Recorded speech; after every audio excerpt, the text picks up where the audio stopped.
Geoff Roberts. I get the great honour, and I know that this session is titled Reflections on the Development of the Aerotropolis, but I'll preface this conversation by saying I couldn't possibly be confined to talking about the Aerotropolis. You've got so much more to offer. I have had the privilege of working closely with you from the very beginning of Western Sydney Airport, and then more broadly in your role as Economic Commissioner and then Chief Commissioner at the Greater Sydney and then Cities Commission. You've always been an incredible advocate of our region, and I think the thing that I've admired the most about you is your ability that you demonstrated to bring together the three tiers of government. You were all about collaboration and getting the best out of everybody by working together. You understood the value of local government, and you truly understood the value that the entire region brings to the Western Sydney Airport, and that by tapping into the whole of the Western Parkland city is actually what the success of the Western Sydney Airport will be. As you step down from the Bradfield Development Authority and move on to your next big adventure, I'm honoured to talk to you about some insights into the real Geoff Roberts, the one that many in the room probably don't know so well. So as we sit here a little over a year away from the opening of the new airport, what are some of your reflections on the past 10 years since it was first announced? What's been done well, and what can we learn from? Thanks, Lindy, and thanks. This is sort of marginally embarrassing. I think our best day in the last decade was when the three levels of government came together on the agreement. I don't want to use the word city deal, and who gives a damn what the thing is called. It doesn't matter that we don't have city deals anymore.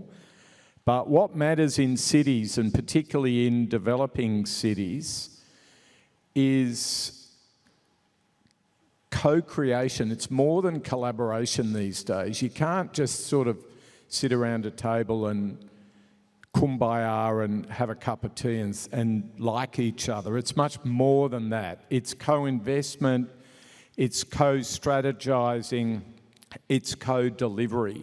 And I think March 2018 was my highlight, and I can feel from what we just heard from the Prime Minister that we've got another one very close. Don't worry, people in the room, what it's called, but getting the three levels of government. And what we did not do, because we just didn't have the headspace to do it, last time was get the private sector involved. So I think it's actually a four-cornered triangle now with the three levels of government and the private sector. It's very fashionable at times to knock local government. I just can't understand why anybody would do that, and particularly in Western Sydney, where you have relatively large and very smart local governments.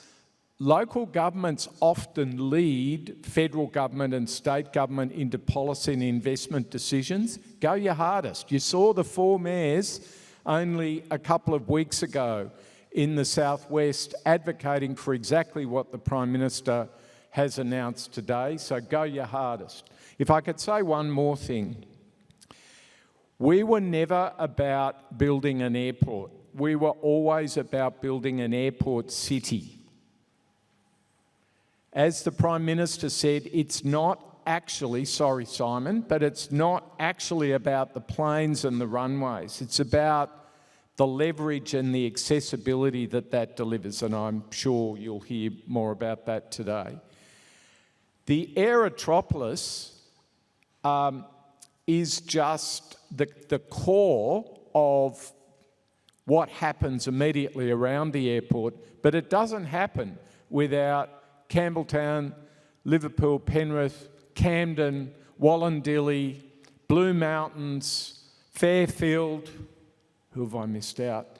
It doesn't happen without all of those elements around it. We spent 50 years from about 1950 to the 2000s largely making planning decisions that were not in Western Sydney's interests. We were making singular housing development planning decisions based on poor access east-west.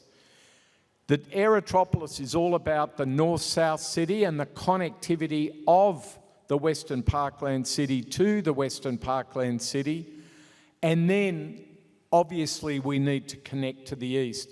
We're only 10 years old. It takes a long while to reconceive a city, but you've got to do it every day. In your role as Deputy Commissioner, Greater Sydney Commission, you were instrumental in the delivery of the Three Cities Plan, bringing employment, economic development to the west to counter the inequitable distribution of jobs, which the Prime Minister also mentioned today. Something that many of us in this room are continuing to do to this day. And while we still have a long way to go to realise the aspiration of the plan, looking back, what are some of the achievements that you've seen realised since, and what are the key areas that governments still need to focus on? So in long-term city thinking, you have to think, you have to chew gum and walk at the same time. So housing is obviously a crucial issue all over Australia, in fact all over the Western world at the moment, and Western Sydney is part of that. What worries me a little is that we've slightly lost the jobs narrative. The exam question in Western Sydney, the singular exam question in Western Sydney, the place of greatest inequity is actually access to jobs close to where people live.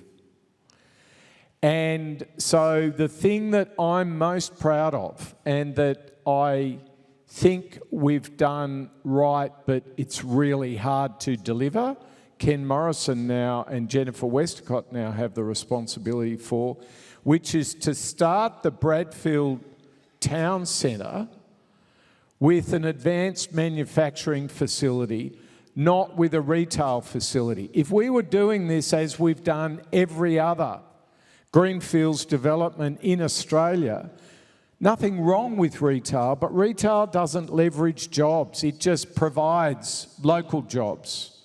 What we're trying to do is to create a jobs powerhouse for Australia and, frankly, the globe in Western Sydney.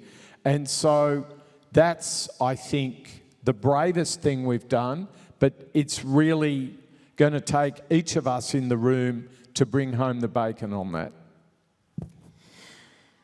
You've touched on the three levels of government. I was really thrilled to hear the Prime Minister today comment on the importance, the role that local government plays in that as well. Can we talk a little about each level of government? The lines often blur, but there's some incredible power when the three can align together. From a strategic perspective, what are your insights on each level? And what would you say is or should be the key focus of each level of government? I think this is changing. I think there's a long-term trend for our federal government and for federal governments of countries that we like to be associated with, of a higher level of urban policy at a federal government level, urban policy and funding. I think the ATM approach of the federal government actually doesn't leverage anywhere near the power of the federal government. The state government obviously controls the big delivery agencies, Transport for New South Wales being but one, but obviously Sydney Water, and planning is also crucial. Local government I think needs a bit more extending, frankly, Lindy, from the basic services of local government into sort of collaborative arrangements. We don't have to have council amalgamations to have the power of bigger councils, and I think the councils in Western Sydney have really proven that. But if I could just say one final thing, without about 10 or 20 people who are classy, who are all pulling in the same direction, you don't need 200 people. You only need 20 people, in my experience, to make a change. With the city deal arrangements, which was on, off, 100 times before we got that over the line, there were really about 20 people that mattered. Without the trustability and the inherent belief in one another, you won't achieve anything. So it ultimately does come down to the people. Thank you. We have sadly run out of time. I had 1,000 more questions for you. But could I finish off by thanking you for your contribution? It's been an honour and a privilege to work with you, and we wish you all the very best on your next big adventure. Thanks, Geoff. Thank you, Lindy, and thank you, everybody.